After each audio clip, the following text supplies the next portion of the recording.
திருமறை நேரம் Bible Hour presented by the National Bible College. கிறிஸ்துவின் சபையார் உங்களை வாழ்த்துகிறார்கள். Satellite Bible School. அன்பானவர்களே, வடசென்னையில் ஹைகோர்ட் எதிரில் YMCA வளாகத்தில் ஜனவரி 26ஆம் தேதி முதல் பிரதி ஞாயிறு காலை 11 மணிக்கு கிறிஸ்துவின் சபையார் அப்பம் பிட்டு தொழுகை செய்து வருகிறார்கள். குடும்பமாக வாருங்கள், ஆசீர்வாதம் பெறுங்கள். நற்செய்தியாளர் டாக்டர் பீட்டர் சாலமன் ஐயா அவர்கள், பைபிள் அவர் டெலிவிஷன். கிறிஸ்துவின் சபையார் உங்களை வாழ்த்துகிறார்கள். வாழ்த்துக்கள். திருமறை நேரம் நேயர்களே, ஆண்டவர் இயேசு கிறிஸ்துவின் இனிய நாமத்திலே உங்கள் யாவரையும் அன்போடு கூட வரவேற்கிறோம். பால்ஸ் கன்வர்ஷன், பவுலுடைய மனமாற்றம். சவுல் தான் மனம் திரும்பிக் கொண்டு கண்ணீர் விட்டு கொண்டிருக்கிறார். அவர் ரட்சிக்கப்பட வேண்டும் என்கிறது தெரிஞ்சு போச்சு. ஜீவனுள்ள ஆண்டவரிடத்திலே பேசினதும் புரிஞ்சுது. இதோ எப்படியாகிலும் தன்னுடைய பாவங்களுக்கு ஒரு பரிகாரம், ஒரு மன்னிப்பு வேணும் அப்படின்றது அவருடைய உள்ளத்தில் நல்லா புரிஞ்சிருக்கு. ஆனாலும் அவருடைய கண்களிலே செதில் ஒன்று இருந்திருக்கு. அதனால தான் கண் தெரியாமல் போயிட்டார். பார்த்தீங்களா, ஆண்டவரை சந்தித்து பேசின உடனேயே கண்களில் இருந்து செதில் போன்றது கீழே விழுந்த உடனே அவர் பார்வையை பெற்றுக்கொண்டாராம். பாருங்க, நம்முடைய வாழ்க்கையில் கூட மெய்யான சத்தியத்தை கவனித்து கீழ்ப்படிய முடியாதபடிக்கு பைபிள் படிக்கலாம், நிறைய மீட்டிங் போகலாம், நிறைய செய்திகளை கேட்கலாம், காலையிலேருந்து நைட்டு வரைக்கும் நீங்கள் டெலிவிஷனில் நிறைய ப்ரோக்ராம் வசனமாக கேட்டுக்கிட்டே இருக்கலாம். ஆனால் சரியான சத்தியத்தில் இன்னும் வரல, சரியான சத்தியத்தின்படி இன்னும் ஞானஸ்தானம் எடுக்கலை, சரியான சபையில் இங்கே இன்னும் வரவே இல்லை, வந்து சேரவே இல்லை. என்ன ஆச்சு அப்படின்னா, இதெல்லாம் நடந்துக்கிட்டே இருந்தாலும் உங்களுடைய மனக்கண்களிலே செதில் உங்கள் கண்களை மறைத்து கொண்டிருக்கிறது. இந்த பிரபஞ்சத்தின் அதிபதி ஆகிய பிசாசானவன் அநேகருடைய மனக்கண்களை மகிமையான சுவிசேஷத்தினுடைய ஒளியை காண முடியாதபடிக்கு மறைச்சி வச்சிருக்கிறானா, குருடாக்கி வச்சிருக்கிறானா. நம்முடைய மனக்கண்கள் குருடாக இருக்குமானால் ஏதோ ஒரு செதில் அதை மூடி மறைச்சிட்ருக்கு.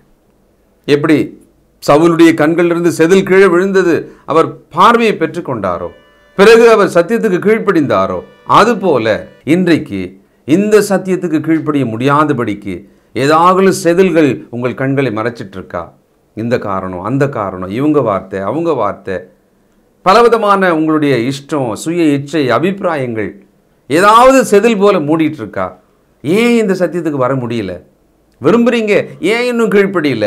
அந்த செதில் கீழ் விழணும். தேவன் உங்களுக்கு இன்று அதை செய்யணும். அது எங்களுடைய ஜெபமாக இருக்கிறது. நீங்களும் உங்களை தாழ்மையோடு ஒப்புக்கொடுங்க. செய்திக்கு போகலாங்களா? இந்த நாளில் நம்முடைய செய்தியாளர் தேசிய வேதாகம கல்லூரியினுடைய கல்வித்துறை தலைவர் டாக்டர் பீட்டர் சாலமன் ஐயா அவர்கள். வணக்கம் என் தமிழ் சொந்தங்களே. பூமியின் எந்த கோடியில் தமிழ் பேசக்கூடிய மக்களாக நீங்கள் இருந்தாலும் சமுத்திர அலைகள் கரையை வந்து தொட்டு செல்வது போல இந்த கிறிஸ்தவ விழிப்புணர்வு நிகழ்ச்சி வான்வழி வகுப்புகளாக உங்களை வந்து சேருவதில் நான் மிகவும் மகிழ்ச்சி அடைகிறேன். நண்பர்களே, கண்ணியத்துக்குரிய தோழர்களே, அற்புதமான இந்த நாளில் சவுலாகிய பவுலினுடைய மனமாறுதலை குறித்து நாம் படித்து வருகிறோம். ஞானஸ்தானத்துக்கு முன் அவன் சவுல் என்று அழைக்கப்படுகிறார். ஞானஸ்தானத்துக்கு பிறகு அவர் பவுல் என்று அழைக்கப்படுகிறார். ஞானஸ்தானத்துக்கு முன்னால் தமஸ்குக்கு போகிற வழியில் அவன் கர்த்தரை சந்திக்கிறான். அது ஒரு நடுப்பகல். நடுப்பகலில் எவ்வளோ வெளிச்சம் இருக்குன்னு உங்களுக்கு தெரியும். ஆனால் தேவன் வெளிச்சத்துக்கும் வெளிச்சமாக இருக்கிறார். God is light over light. அந்த வெளிச்சத்தை அவன் கண்டபோது அவனுடைய கண்கள் இருள் அடைந்து ஒரு தற்காலிகமான குருடனாக அவர் மாறிவிடுகிறார். He was temporarily blinded. அப்பொழுது அவனுடைய கையை பிடித்து தூக்கிதான் நடக்க செய்து தமஸ்கு பட்டணத்துக்குள்ளே அவனை கொண்டு வந்தார்கள். இந்த தகவலை அப்போஸ்தலர் நடபடிகள் 9வது அதிகாரம் 8-9 வசனங்களை நாம் படிக்கலாம். சவுல் தரையிலிருந்து எழுந்து தன் கண்களை திறந்தபோது ஒருவரையும் காணவில்லை. அப்பொழுது கைலாகு கொடுத்து அவனை தமஸ்குக்கு கூட்டிக் கொண்டு போனார்கள்.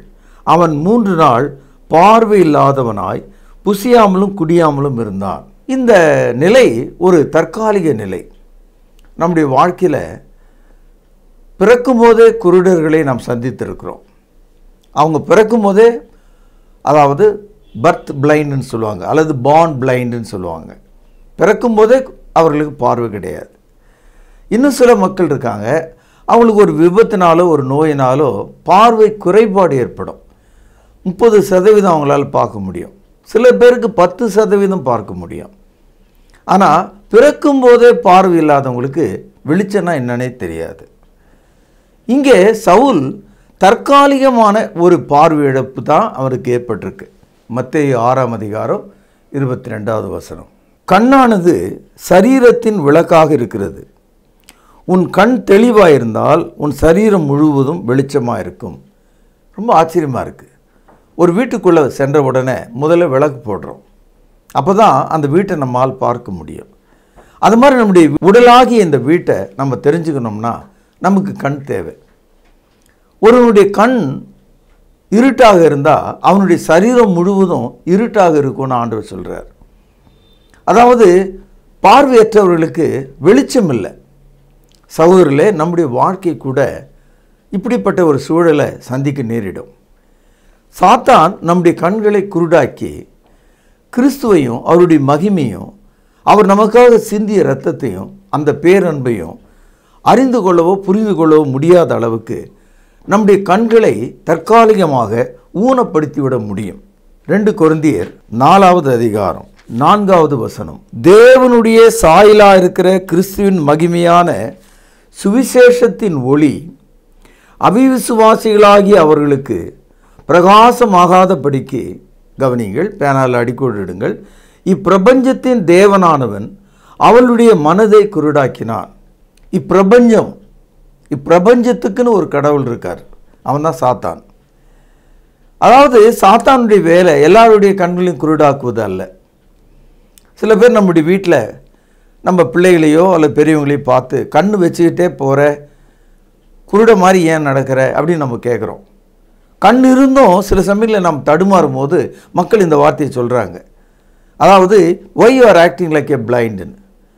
காரணம் என்னென்னா, நம்முடைய மூளை வேறு பக்கமாக சிந்திக்கும் போது நம்முடைய பார்வை ஒன்றின் மேலே பதியாது. அந்த அளவுக்கு இயேசு கிறிஸ்துவனுடைய சுவிசேஷத்தினுடைய மகிமையான ஒளியை கவனிக்க முடியாதபடிக்கு இப்பிரபஞ்சத்தின் கடவுளாக இருக்கிற பிசாசானவன் மனதை குருடாக்குகிறான். இந்த வசனத்தில் முகத்தில் இருக்கிற 2 கண்களை குறித்து பேசாமல் நம்முடைய மனதை குறித்து பேசுகிறார். நம்முடைய மனது குருடாகிவிடும் என்று சொல்கிறார். சகோதரர்களே, இன்றைக்கு மதவாதிகள், மத எதிரிகள், மத துரோகிகள், கள்ள தீர்க்கதரிசிகள், வியாபாரிகள் மத்தியில் கிறிஸ்தவ மதம் விழுந்து கிடக்கிறது. இந்த மதத்தில் இருக்கிற எல்லார் கையிலையும் ஒரு முழு வேதாகமும் அவங்களுடைய சொந்த மொழியில் இருக்கிறது. ஆனால் எத்தனை முறை அவர்கள் வேதத்தை எடுத்து படித்தாலும் அவங்களால விளங்கி கொள்ள முடியல. அவங்களுக்கு எது தேவையோ அதை மட்டும்தான் அவங்களால பார்க்க முடியுது. கத்தோலிக்கருக்கு மரியாதை மட்டும்தான் பார்க்க முடியும். பெந்தேகோஸ்துக்காரர்களுக்கு பரிசுத்த ஆவி மட்டும்தான் பார்க்க முடியும். யெகோவா சாட்சிகளுக்கு பிதா என்ற தேவனை மட்டும்தான் பார்க்க முடியும். ஏன்னா அது அவர்களுடைய அடிப்படை கொள்கைகள். ஒட்டுமொத்தமாக தேவனுடைய திட்டத்தையும் ரட்சிப்பையும் அன்பையும் அவருடைய மகிமையும் புரிந்து கொள்ள முடியாமல் தவிக்கிறாங்க. அதனால தான் இவர்களை பிரிவினை சபைகள், டினாமினேஷன் என்று நாம் அழைக்கிறோம். ஏனென்றால் இப்பிரபஞ்சத்தின் தேவன் அவளுடைய மனக்கண்களை குருடாக்கி இருக்கிறார். மத்தேயு 15ஆம் அதிகாரம் 9ஆம் வசனத்தில் தீர்க்கதரிசி ஒரு வார்த்தையை சொல்லுகிறார். மனுஷருடைய கற்பனைகளை, அப்படின்னா போதனைகளை, உபதேசங்களாக போதித்து வீணாய் எனக்கு ஆராதனை செய்கிறார்கள் என்று ஏசாயா தீர்க்கதரிசி நன்றாய் சொல்லியிருக்கிறான் என்றார். ஏன் அப்படி சொன்னார்னா, மக்கள் பார்க்குறாங்க, படிக்கிறாங்க, பயப்படுகிறாங்க, ஆனால் அவங்களுடைய இருதயத்தில் கீழ்ப்படுதல் இல்லை. சவுல் எனப்பட்ட மனிதன் ஒரு சுயநீதி உள்ளவனாக இருந்தான். அவனுடைய மனதில் தனக்கு ஒத்த நீதிமான் யாருமே இல்லைன்னு நினைக்கிறான். அவனுடைய கர்வ பட்டியல் ஒன்றை நான் எடுத்து வாசித்து காண்பித்தேனானால் நீங்கள் ரொம்ப ஆச்சரியப்படுவீங்க. அவனுடைய அந்த கர்வமுள்ள அவனுடைய மனதில் அவன் எப்படி நினைக்கிறான்றதை பாருங்கள். பிலிப்பியர் 3ஆம் அதிகாரம் 4வது வசனம். மாம்சத்தின் மேல் நம்பிக்கை வைக்க வேண்டுமானால் நானும் வைக்கலாம். வேறொருவன் மாம்சத்தின் மேல் நம்பிக்கையாக இருக்க நினைத்தால் நான் அதிகமாக எப்படி செய்யலாம்? இந்த வசனம் உங்களுக்கு புரியுதுங்களா? அன்றைய யூதர்கள் மத்தியில், அன்றைய ஆசாரியர்கள் மத்தியில் சரீரப்படி தன்னுடைய நீதி அதிகமானது என்று சொல்கிறான். என்னை யாராலும் சேலஞ்சு பண்ண முடியாது. அதான் செல்ஃப் ரைச்சியஸ்னஸ் என்று ஆங்கிலத்தில் சொல்கிறோம். இன்றைக்கும் நம்முடைய போதகர்களை பாருங்கள், அவர்கள் பின்னால் வருகிற அந்த குட்டி பசங்களை பாருங்கள், குட்டி குட்டி பாஸ்டருங்களை, என்ன பெருமை பார்த்தீங்களா? தரையிலே அவன் நடக்கிறது இல்லை. இன்றைக்கு தெய்வ பிரிவிகளாக தங்களை காண்பிக்கிறாங்க. அதுக்கு காரணம் அந்த சுயநீதி போதனை. நீங்கள் எப்போவாவது உங்கள் சபையில் உங்கள் பாஸ்டர் கதறி நான் ஒரு பாவி, என் மீது இரக்கமாயிரும் என்று ஜெபிப்பதை பார்த்தீங்களா? மற்றவர்களையெல்லாம் குற்றப்படுத்துவார், தன்னுடைய குற்றத்தை அவர் உணரவே மாட்டார். சகோதரர்களே, இந்த பவுல் சொல்கிறாரு, 8ஆம் நாளில் விருத்த சேதனம் அடைந்தவன். அதுலேயும் அவர் பெருமை பாருங்கள். ஏன்னா நிறைய பேர் 8ஆவது நாள் விருத்த சேதனம் செய்யலை அன்றைய காலத்தில், ஏதோ ஒரு காரணத்தினால. அடுத்தது என்ன சொல்கிறாரு? நான் பெஞ்சமின் கோத்திரத்தான் சொல்கிறார். ஏன் அப்படி சொல்கிறாருன்னா, பெஞ்சமின் கோத்திரம் ஒன்று தான் இஸ்ரவேலில் உண்மையுள்ள கோத்திரமாக யூதாவுக்கு ஏற்ற ஸ்தௌதனாக இருந்தாங்க. இஸ்ரவேல் பிரிந்து ஓடும்போது அந்த 10 கோத்திரத்தோடு ஓடாமல் யூதாவோடு நின்றாங்க. அது மாத்திரமல்ல, உடன்படிக்கையின்படி நான் இஸ்ரவேலுக்கு இஸ்ரவேலன் அப்படின்னு சொல்கிறான். அதாவது அவனுடைய மொழியை பற்றி பேசுகிறான். நான் எபிரேயனுக்கு எபிரேயன்றான். அதாவது நான் எபிரே மொழியை வேறு மொழியிலேருந்து கற்றுக்கிட்டு வரல, நான் பிறக்கும்போதே எபிரே மொழி பேசக்கூடியவன், தேவ மொழியை பேசக்கூடியவன், தேவனுடைய வார்த்தையை பேசி கொண்டிருந்தவன், அவ்வளோ பெருமையாக சொல்கிறான். நியாயப்பிரமாணத்தின்படி நான் பரிசேயன், எனக்கு எல்லா நியாயப்பிரமாணமும் மனப்பாடமாக தெரியும். சகோதரர்களே, இதெல்லாம் நம்ம பார்க்கும்போது இந்த சவுல் அவனுடைய வாழ்க்கையில் தன்னுடைய மாமிச உடலிலிருந்து அவனுடைய மனம் எந்த அளவுக்கு மேட்டுமையும் கர்வமும் கொண்டதாக இருந்தது பாருங்கள். இதெல்லாம் அவனுடைய ஆவிக்குரிய மனதை குருடாக மாறும்படி செய்கிறது. அதாவது he was spiritually blinded because of his self-righteousness. இன்றைய பெரும் பிரச்சனைகளில் ஒன்று, இன்றைக்கு மதவாதிகள் மத்தியில் இருக்கிற நல்ல கிறிஸ்தவர்களுடைய பிரச்சனை தங்களுடைய சுயநீதி தான். அப்போ இவ்வளோ வருஷமாக நாங்கள் இப்படி தானே இருக்கிறோம், இவ்வளோ காலமாக இப்படி தானே நான் போனேன், நான் பார்க்காத ஊழியர்கள் கிடையாது, நான் பார்க்காத அற்புதங்கள் கிடையாது, என்னுடைய வாழ்க்கையை என் குடும்பத்தை 3 தலைமுறை 4 தலைமுறை நான் பார்த்துருக்கேன், இப்படியெல்லாம் சொல்கிறதுனால அது உங்களுடைய சுயநீதியாக தான் இருக்கும். நீங்கள் பார்க்க வேண்டிய வெளிச்சம் வேறு. சவுல் தமஸ்குக்கு போகும்போது அவனுடைய சுயநீதிக்கு அளவே இல்லை. சகோதரனே, அப்படிப்பட்ட அந்த மனிதனுடைய கண்கள் தற்காலிகமாக பார்வை மறைக்கப்பட்டது. இப்போது அந்த பார்வையிலிருந்து நம்ம குணம் அடையணும்னு சொன்னால், அந்த 3 நாள் பார்க்க முடியாத நிலையிலிருந்து அவன் குணம் அடையணும்னு சொன்னால், இயேசு கிறிஸ்துவினால் ஸ்தாபிக்கப்பட்ட சபையிலிருந்து அனனியா என்ற ஒரு பேருள்ள ஒரு மனுஷன் அவன் தலையின் மீது அவன் கை வைத்த போது அவனுடைய கண்களிலிருந்து ஒரு செதல் மாதிரி விழுந்ததுன்னு படிக்கிறோம். இது ரொம்ப ஆச்சரியமான ஒரு தகவல். அப்போஸ்தலர் நடபடிகள் 9வது அதிகாரம் 18ஆம் வசனம். உடனே அவன் கண்களில் இருந்து மீன் செதில்கள் போன்றவைகள் விழுந்தது. இந்த இடத்துல மொழிபெயர்ப்பு செய்தவங்க நமக்கு எப்படி சொல்லணும்னு ட்ரை பண்ணாங்க. இப்போது கண்ணிலேருந்து ஒன்று விழுந்ததுன்னு சொன்னால் ஒரு 10 காசு அளவுக்கு கனமான ஒரு பொருளாக இருக்க முடியாது, அது கண்ணில் வைக்க முடியாது. வெங்காய தோலிலும் மெல்லிய ஒரு தோல் இருந்தால் ஒன்றா கண்ணில் ஓட்டிக்கலாம், அந்த அளவுக்கு. அதனால தான் செதில்கள் என்ற வார்த்தையை அவங்க பயன்படுத்தினாங்க. ஆங்கிலத்தில் ஸ்கேல்ஸ்ன்னு சொல்கிறாங்க. அதாவது அவனுடைய பார்வை தெரியாத அளவுக்கு ஏதோ ஒன்று பிளாக் பண்ணியிருக்கு. ஆனால் அந்த செதில்கள் எப்போ விழுதுன்னா, கர்த்தருடைய வார்த்தைக்கு கீழ்ப்படியும்படியாக அவன் எழுந்தபோது, தேவ மனுஷனாய அனனியா அவன் தலை மீது கை வைத்த போது அது தானாக கழண்டு விழுந்து விட்டது. அதற்காக அவன் ஒரு மருத்துவம் செய்து கொள்ளவில்லை. இதை கேட்டுக்கொண்டிருக்கிற அன்பர்களும் கண்ணியத்துக்குரிய தோழர்களும் பாசமிகும் என்னுடைய நண்பர்களும் நீங்கள் புரிஞ்சிக்க வேண்டிய ஒரு விஷயம், உங்கள் மனதை குருடாக்கக்கூடிய அந்த செதில்களிலிருந்து நீங்கள் எழுந்திருக்க வேண்டும். அது விழுந்து விடும்படியாக தேவ வசனத்தை விசுவாசிக்க வேண்டும். இன்றைய செய்தி உங்கள் மனதில் உள்ள அந்த செதில்கள் விழ வேண்டும் என்பதுதான் என்னுடைய நோக்கம். It is my prayer and a humble request that you must turn loose the very scale that block your eyes. உன்னுடைய கண்ணை மறைத்து இருக்கும் அந்த சிறிய மீன் செதில்கள் போன்ற அந்த மெல்லிய பொருள் நீங்க வேண்டும். உன் பார்வை தெளிவடைய வேண்டும். இயேசு கிறிஸ்து வாழ்ந்த காலத்தில் தாயின் வயிற்றிலே பிறந்ததிலிருந்தே குருடனாக இருந்த ஒரு மனிதனை அவர் சந்திக்கிறார். இந்த சம்பவம் யோவான் எழுதிய சுவிசேஷம் 9ஆம் அதிகாரத்தில் நாம் படிக்கலாம். இந்த மனிதனுக்கு குறைந்தது 40 வயது இருக்கும். அவனுடைய அப்பா அம்மா அதே ஊரில் தான் இருந்தாங்க. அந்த அப்பா அம்மா என்ன சொல்கிறாங்கன்றது முதல்ல நம்ம பார்ப்போம். யோவான் எழுதிய சுவிசேஷம் 9வது அதிகாரம் 19-20 வசனங்கள். அவர்களை நோக்கி, உங்கள் குமாரன் குருடனாய் பிறந்தான் என்று சொல்கிறீர்களே, இவன்தானா?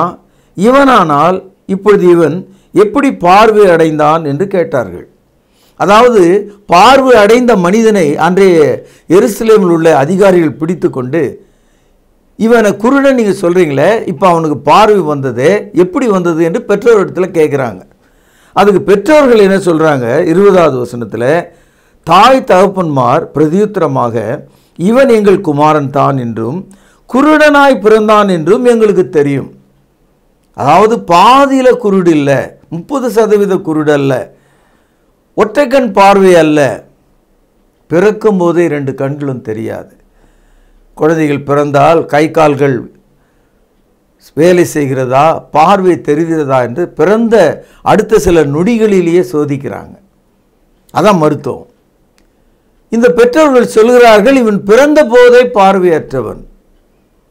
இந்த மனிதனை இயேசு அற்புதமான வார்த்தையினாலே சுகமாக்குகிறார். இதை 9வது அதிகாரம் 5வது வசனத்திலே நீங்கள் படிக்கலாம். நான் உலகத்தில் இருக்கையில் உலகத்திற்கு ஒளியாக இருக்கிறேன். இந்த வசனத்தில் குருடர்களுக்கு ஒளியாக இருக்கிறேன்னு சொல்ல, உலகத்துக்கே ஒளியாக இருக்கிறேன்னு சொல்கிறார். ஒளியாக இருக்கிறேன் என்று சொல்றதுனால அவர் ஒரு சூரியனோ சந்திரனோ நட்சத்திரமோ கிடையாது. உங்களுக்கும் எனக்கும் பரலோகத்தை காட்டக்கூடிய ஒளியாக, நம்முடைய பாவ அக்கிரமங்களிலிருந்து மனம் திரும்புவதற்கான ஒளியாக, ஜீவனை பற்றி புரிந்து கொள்ளும்படியான ஒளியாக, நம்முடைய எதிரியாகிய சாத்தானை விளங்கி கொள்ளும்படியான ஒரு ஒளியாக, Jesus is the light and man. இப்பொழுது இயேசு அந்த மனிதனை என்ன செய்தார் என்று பாருங்கள். 6ஆம் வசனம். இவைகளை சொல்லி அவர் தரையிலே துப்பி உமிழ்நீரினால் சேர் உண்டாக்கி அந்த சேற்றை குருடனுடைய கண்களின் மேல் பூசி, நீ போய் சீலவாம் குளத்திலே கழுவு என்றார். சீலவாம் என்பதற்கு அனுப்பப்பட்டவன் என்று அர்த்தமாம். அப்படியே அவன் போய் கழுவி பார்வை அடைந்தவனாய் திரும்பி வந்தான். ஒரு அற்புதமான ஒரு செய்தியை நாம் இங்கே பார்க்கிறோம். எபிரேய மொழியில் சீலவாம் என்பதற்கு அனுப்பப்பட்டவன், ஒன் ஹூ சென்ட் என்று பொருள். இயேசு கிறிஸ்து எருசலேம் நகரத்தை சுற்றிலும் 12 குளங்கள் இருந்தது. அதில் ஒரு குளத்தின் பெயர் சீலவாம். இயேசு என்ன சொல்கிறார்? அவனுடைய கண்களிலே சிறிது மண்ணை பூசி, நீ போய் சீலவாம் குளத்திலே கழுவு என்று சொன்னார். ஒரு கால் அவன் போகாமல் தன்னுடைய கையை கொண்டு தன்னுடைய கண்ணை கசக்கி இருப்பானால், அவன் கண்கள் மேல் பூசப்பட்ட சேர் அவனுடைய கண்ணை ரணகலமாக மாற்றியிருக்கும். ஒரு கால அந்த மனிதன் சீலவாமுக்கு பதிலாக வேறு திசையில் போயிருந்தால் அவனுக்கு பார்வை கிடைத்திருக்காது. அவனுடைய பார்வை பூசிய மண்ணில் இல்லை. அவனுடைய பார்வை அவன் கழுவிய சீலவாம் குளத்து தண்ணீரில் இல்லை. அவனுடைய பார்வை இயேசுவின் வார்த்தையில் இருக்கிறது. இயேசு சொன்னதன்படியே அவன் செய்தான். அது மாத்திரமல்ல, பார்வை கிடைத்த உடனே காலமெல்லாம் குருடனாக தன்னை காப்பாற்றின பெற்றோரை காண செல்லவில்லை. காலமெல்லாம் தேவன் வாசமாக இருக்கிற எருசலேம் தேவாலயத்துக்குள் ஓடவில்லை. காலமெல்லாம் அவன் எந்த தெருவில் நின்று யாரால் ஏளனம் பண்ணப்பட்டானோ அந்த ஜனங்களை சந்திக்க ஓடவில்லை. மாறாக தன் கண்களை தனக்கு வழங்கின இரட்சகரிடத்துக்கு அவன் திரும்பினான். அவன் பார்வை அடைந்தவனாக திரும்பினான். நண்பர்களே, இந்த மனிதனை குறித்து 9ஆம் அதிகாரம் முழுவதும் யோவானில் நம்ம படிக்கிறோம். எத்தனை டெஸ்ட் அவனுக்கு வச்சாங்க, எத்தனை சோதனை அவனுக்கு செஞ்சு பார்த்தாங்க, எவ்வளோ கேவலமாக அவனை பேசி பார்த்தாங்க. நீ ஒரு பாவின்னு சொன்னாங்க, உங்கள் பெற்றோர்கள் ஒரு பாவின்னு சொன்னாங்க, உனக்கு பார்வை வரத்துக்கு சான்ஸே இல்லைன்னு சொன்னாங்க, உனக்கு பார்வை வந்ததா நீ நினைக்கிறேன்னு சொன்னாங்க. எல்லாத்தையும் தாண்டி அவன் பார்வை உள்ளவனாக இருந்தான். இந்த காலையில் அவசரமாக, மிகவும் வேகமாக உங்கள் மனதுக்குள்ளே திணிக்க விரும்புகிற செய்தி என்ன தெரியுங்களா? உங்களுக்கு பார்வை தெரியும் என்று சொன்னால் நீங்கள் இன்னும் குருடராக இருக்கிறீங்கன்னு அர்த்தம். ஏனென்றால் உங்களுக்கு தெரிகிற பார்வை இவ்வுலகத்துக்குரிய பார்வையாக இருக்கிறது. 1 கொரிந்தியர் 2ஆம் அதிகாரம் 9வது வசனம், எழுதியிருக்கிறபடி தேவன் தம்மில் அன்பு கூறுகிறவளுக்கு ஆயத்தம் பண்ணினவைகளை கவனிங்கள், கண் காணவும் இல்லை, காது கேட்கவும் இல்லை, அவைகள் மனுஷனுடைய இருதயத்தில் தோன்றவும் இல்லை. அப்போ இந்த உலகத்தில் எல்லாருக்குமே கண் இருக்குது, எல்லாருமே கண் ஆப்ரேஷன் பண்ணிகிட்டு இருக்காங்க, எல்லாருமே கண் கண்ணாடிகளை அணிந்து கொண்டிருக்காங்க. ஆனால் எல்லா மனுஷருக்கும் ஒன்று மட்டும் தெரியாது, தேவன் தெரியாது, அவர் ஆயத்தம் பண்ணின பரலோகம் தெரியாது, அவர் நமக்கு கொடுக்குற மாபெரும் ரட்சிப்பாகிய பாவ மன்னிப்பின் திட்டம் தெரியாது, மகிமின் கர்த்தராகிய இயேசுவினுடைய சிலுவை மரணம் தெரியாது. மற்றதெல்லாம் கண்ணில் தெரியும்.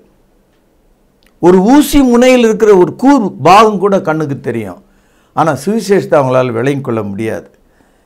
இதோ இந்த தேசம், நான் குடியிருக்கிற தேசம், 130 கோடி ஜனங்களை உடைய ஒரு தேசம். இந்த தேசத்தில் ஒரு மனிதனுடைய முதுகில் மேலே ஒரு சிறிய எறும்பு ஊர்னா அது நல்லா தெரியுது இங்கே இருக்கவங்க எல்லாருக்குமே. ஆனால் கடந்த 2000 ஆண்டுகளாக ஆதி கிறிஸ்தவத்தை இந்த தேசத்தில் பிரசங்கித்த தேவனுடைய அன்பை அவர்களால் புரிந்து கொள்ள முடியல. இன்றைக்கு இந்த வசனத்தை கேட்டுக்கொண்டிருக்க உங்களால் கூட புரிந்து கொள்ள முடியாமல் இருக்கலாம். தேவன் ஆயத்தம் பண்ணினவைகளை, God prepared before time. அவர்களுடைய கண்கள் காணவும் இல்லை, அவருடைய காதுகள் கேட்கவும் இல்லை. அதனால் என் அன்பு சகோதரர்களே, தேவன் உங்களுக்காக ஆயத்தம் பண்ணின அந்த பரிசை, அந்த ஆசீர்வாதத்தை அடையத்தக்கதாக நீங்கள் கல்வாரியை நோக்கி பார்க்க வேண்டும். உங்கள் மனதால் அவருடைய அன்பை நீங்கள் புரிந்து கொள்ள வேண்டும். சில சமயங்களில் மருத்துவமனைக்கு நாம் சென்றால் நம்மளை படுக்க வச்சு கண்ணில் ஒரு மருந்து ஊற்றி ஒரு 3 நிமிஷம், ஒரு 5 நிமிஷம் அப்படி கண்ணை மூடிட்டு இருங்கன்னு சொல்கிறாங்க. அதுக்கு பிறகு பார்த்தீங்கன்னா கண்கள் மேல் உள்ள அசுத்தங்கள்லாம் நீங்கி கண் பிரகாசம் அடையுது. அது மாதிரி இந்த காலையில் தேவனுடைய வசனத்தை உங்கள் கண்களில் ஏந்தி, உங்கள் மனதின் கண்களில் ஏந்தி உங்கள் மனது பிரகாசம் அடையும்படி நான் ஜெபிக்கிறேன். எபேசியர் 1ஆம் அதிகாரம் 18வது வசனம், தாம் நம்மை அழைத்ததனாலே நமக்கு உண்டாயிருக்கிற நம்பிக்கை என்னதென்றும் பரிசுத்தவான்களிடத்தில் நமக்கு உண்டாயிருக்கிற சுதந்திரத்தினுடைய மகிமையின் ஐஸ்வர்யம் என்னதென்றும் தாம் கிறிஸ்துவை மரித்தோழ்ந்து எழுப்பி அவரிடத்தில் நடப்பித்த தமது பலத்த சத்துவத்தின் வல்லமையின் படியே விசுவாசிக்கிறவர்களாகிய நம்மிடத்திலே காண்பிக்கும் தம்முடைய வல்லமையின் மகா மேன்மையான மகத்துவம் என்னதென்று நீங்கள் அறியும்படிக்கு, கவனியுங்கள், பேரால் அடிக்கோடிடுங்கள், அவர் உங்களுக்கு பிரகாசமான மனக்கண்களை கொடுக்க வேண்டும் என்றும் வேண்டிக் கொள்கிறேன். இயேசு கிறிஸ்துவினால் ஸ்தாபிக்கப்பட்ட திருச்சபை இன்றைக்கு உங்களுக்காக ஜெபிக்கிறது. உங்களுடைய கண்கள் பிரகாசம் அடைய வேண்டும் என்று ஜெபிக்கிறது. சில சமயங்களில் நம்முடைய வீட்டின் மூலையில் ஏதாவது ஒரு பட்டன் அருந்து விழுந்தாலோ, ஒரு ஊசி தொலைந்து விட்டாலோ, பெரியவர்களாகி நாம் குனிவதும் கஷ்டம், பார்ப்பதும் கஷ்டம், பார்வையும் மங்கிவிடும். ஆனால் நம்ம வீட்டில் உள்ள ஒரு 5 வயது குழந்தை இதோ இருக்கிறதே என்று சொல்லி அதை எடுத்து கொடுப்பதை நாம் பார்க்கிறோம். ஒரே வித்தியாசம், அதுக்கும் கண் இருக்குது, நமக்கும் கண் இருக்குது. ஆனால் வித்தியாசம் என்னன்னு நீங்கள் கேட்டிங்கன்னா, அந்த 5 வயது குழந்தைக்கு பிரகாசமான மனக்கண்கள் இருக்கிறது. அந்த கண்களில் அசுத்தம் இல்லை. அந்த கண்களை மறைக்கக்கூடிய எந்த ஒரு எண்ணெய் பொருளும் அதில் படலை. பெரியவங்க நம்ம வளர்ந்து வளர்ந்து தேய்ந்து தேய்ந்து காற்றில் மோதி மோதி தூசியில் விழுந்து விழுந்து நம்முடைய கண்கள் மிகவும் வெறுத்து போன நிலையில், மரத்து போன நிலையில், குன்றி போன நிலையில், பார்வை அற்ற நிலையில் இருக்கிறது. ஒரு புதிய பார்வை நமக்கு தேவை. இந்த காலையில் சவுலினுடைய கண்களில் இருந்து செதில்கள் விழுந்து விட்டது. அதுக்கு பிறகுதான் அவன் எழுந்து ஞானஸ்தானம் பெற்றான். அது மாதிரி இன்றைக்கு இந்த நம்முடைய சமுதாயம், இந்த குடும்பம், போதகர்கள், மற்ற மதவாதிகள் இவர்களுடைய போதனையை கேட்டு புளித்து போன நம்முடைய காதுகளும் வெறுத்து போன நம்முடைய மனமும் நமக்கு மிகுந்த வேதனையை தருகிறது. நம்ம விட்டா போதையா அப்படின்ற அளவில் நம்ம ஓட ஆரம்பிச்சிட்டோம். ஆனால் சகோதரர்களே, யாரையோ நினைச்சு எதையும் இடிக்க வேண்டிய அவசியம் நமக்கு இல்லை. யாருடைய தவறுக்காக நீங்கள் குற்றவாளிகளாக வேண்டிய அவசியம் இல்லை. யார் திராட்சை காயை கடிக்கிறானோ அவனுடைய வாய் தான் புளிக்கும். புளிக்கிறவனுடைய வாய் புளித்து போகட்டும், உன்னுடைய வாய் சிவப்பாக இருக்கட்டும், நன்றாக இருக்கட்டும், இனிப்பாக இருக்கட்டும். ஆகவே கிறிஸ்தவம் என்பது ஒரு இண்டிவிஜுவல் ரிலிஜன். கிறிஸ்தவம் ஒரு தனி மனிதனுடைய மார்க்கம், ஒரு குடும்ப மார்க்கம் கிடையாது. இஸ்ரவேலர்கள் தான் ஒரு குடும்ப மார்க்கம். கிறிஸ்தவம் என்பது தனி மனிதனுடைய மார்க்கம். உன்னுடைய குடும்பத்தில் நீ எழுந்து வா, பிறகு உன்னுடைய குடும்பம் ஒரு கால் வரக்கூடும். ஆகவே இன்றைக்கு நீ இந்த இயேசு விசுவாசித்து மனம் திரும்பி அவரை ஆண்டவர் என்று அறிக்கை பண்ணி பாவ மன்னிப்புக்கு என்று ஞானஸ்தானம் பெற்றுக்கொள். அதற்கான செதில்கள் உன் கண்ணை விட்டு விட வேண்டும் என்று நான் செபித்து இந்த நற்செய்தி நான் இங்கே நிறைவு செய்கிறேன். நாளை நாம் சந்திப்போம், பிரார்த்தனை செய்வோம். ஜீவனுள்ள தகப்பனே, நாங்கள் பயப்படும்படியாகவும் தாழ்மைப்படும்படியாகவும் உண்மையாக எங்கள் இருதயத்தை காண்பிக்க எங்களுக்கு உதவி செய்திடலும். ஆண்டவரே, எங்களுடைய மனக்கண்கள் பிரகாசம் அடைய வேண்டும் என்று செபிக்கிறேன். கேட்ட மக்களை ஆசீர்வதியும். கண்ணீரோடு இருக்கிற மக்களை கண்ணீரை துடைத்தரலும். இயேசுவின் நாமத்திலே ஜெபம் கேளும் பிதாவே, ஆமென். வாழ்த்துக்கள் நேயர்களே. த கன்வர்ஷன் ஆஃப் பால், பவுலின் மனமாற்றத்தை குறித்து தொடர்ந்து கேட்டுக்கொண்டு வருகிறீர்கள். இந்த நாளிலே பவுலுடைய கண்களில் இருந்த அந்த செதில்கள் விழுந்தது. அதாவது அவன் இதுவரைக்கும் தன் நியாயப்பிரமாணத்தினாலே பாரம்பரியத்தினாலே தன்னைத்தானே குருடாக்கி கொண்டிருந்தான். மேலும் இந்த பிரபஞ்சத்தின் தேவனான பிசாசானவன் உலகத்தினுடைய அனைத்து மக்களுடைய கண்களையும் குருடாக்கி வைத்திருக்கிறான்.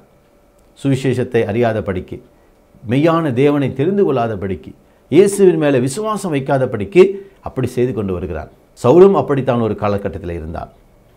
யூத மதம் அவன் கண்களை குருடாக்கி இருந்தது. மனித பாரம்பரியங்கள் அவனை குருடாக்கி இருந்தது. ஆனால் அவன் எப்பொழுது இயேசுவை சந்தித்தானோ அவன் ஆவிக்குரிய வாழ்க்கையிலே ஒரு பிரகாசத்தை பெற்றுக்கொண்டான். ஞானஸ்நானம் பெறுவதற்கு முன்பு அனனியா அவன் மீது கை வைத்தான்.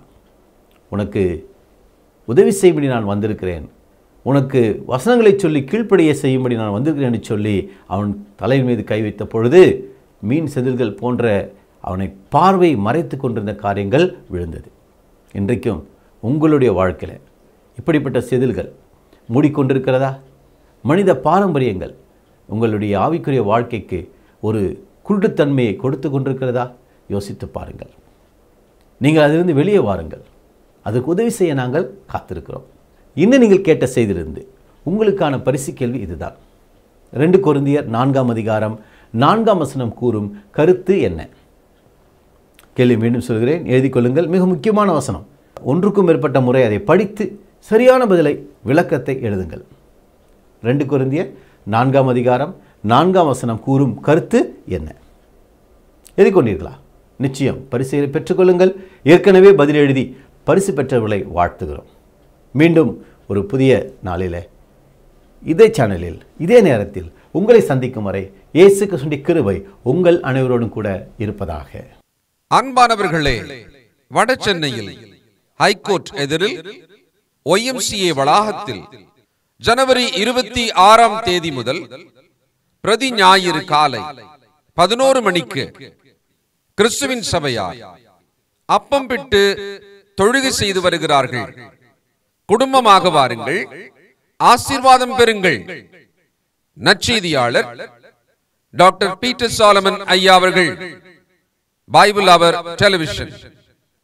கிறிஸ்துவின் சபையார் உங்களை வாழ்த்துகிறார்கள். தொடர்பு கொள்ள வேண்டிய முகவரி: திருமறை நேரம், 58 சர்ச் தெரு, குமரன் நகர், சென்னை 6,82,000. தொலைபேசி எண் 044255008882. செல்போன் 9385500882. கர்த்தாவே, தேவர்களில் உமக்குப்பானவர் யார்? வானத்திலும் பூமியிலும் உமக்குப்பானவர் யார்? உமக்குப்பானவர் யார்? உமக்கொப்பானவர் யார்? வானத்திலும் பூமியிலும் உமக்கொப்பானவர் யார்? வானத்திலும் பூமியிலும் உமக்கொப்பானவர் யார்?